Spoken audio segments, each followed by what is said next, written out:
What's up, guys? So today I've got a client in here who got some work done from another practitioner and we needed to make some adjustments.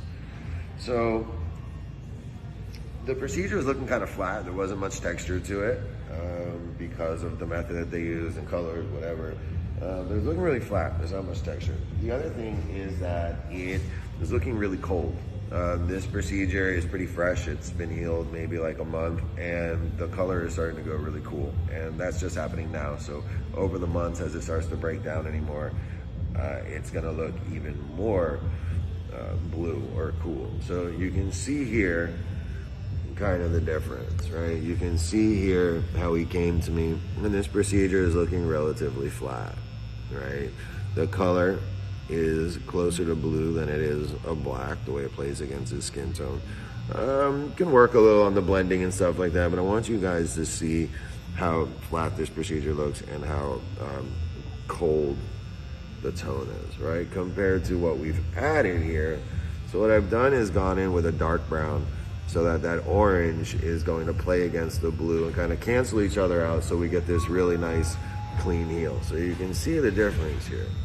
So what I've done is gone and layered the previous work that was there and then gone in between it and added some new density so that we get some really nice texture. So you can see the difference. It's literally split right down the middle on how we've got some more texture and more density, and the color is closer to the skin tone. Come over on this side and you can see how it's blended and it works very well with the rest of the skin. Right? And this is one of the reasons why we use brown pigments. Remember, it's not to create brown, it's so that the orange inside of the pigment mix is gonna play against the cool, cancel each other out, and leave us with a really nice ashy gray tone. That's gonna look great, and it's also gonna heal really well over the next years and months. Part of the reason why we get this really nice long-term heal is because, well, number one, because of the color that's there, but also because of the components in the pigment. You know, typically most people use a pigment that only has carbon, and carbon has a pretty decent light pass-through rate. That's a lot of light pass-through. And it tends to be on the cool side. What I also have in the pigments that I'm using is iron oxide.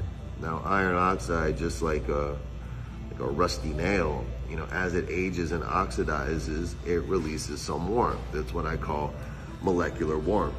So on the back end, as it starts to heal and the body starts to break it down a little bit, it releases some of that warmth, which plays against the coolness in the carbon. They kind of cancel each other out and give us a really great long-term heal. Another little trick that's in here is a little bit of titanium dioxide. The titanium dioxide acts as a sunscreen, right? The iron oxide, or the titanium dioxide has a little much bigger molecule, and it is very opaque. So it doesn't allow as much light to pass through the pigment, pick up the undertones, and bounce back.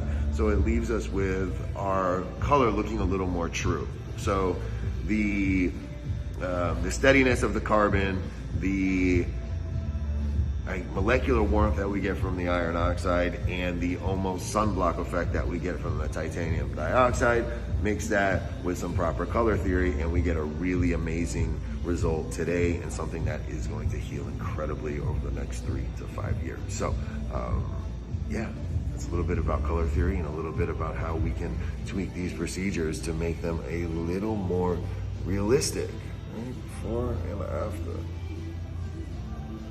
All right, hope you guys learned something. I'm gonna get back to this, and have a great day.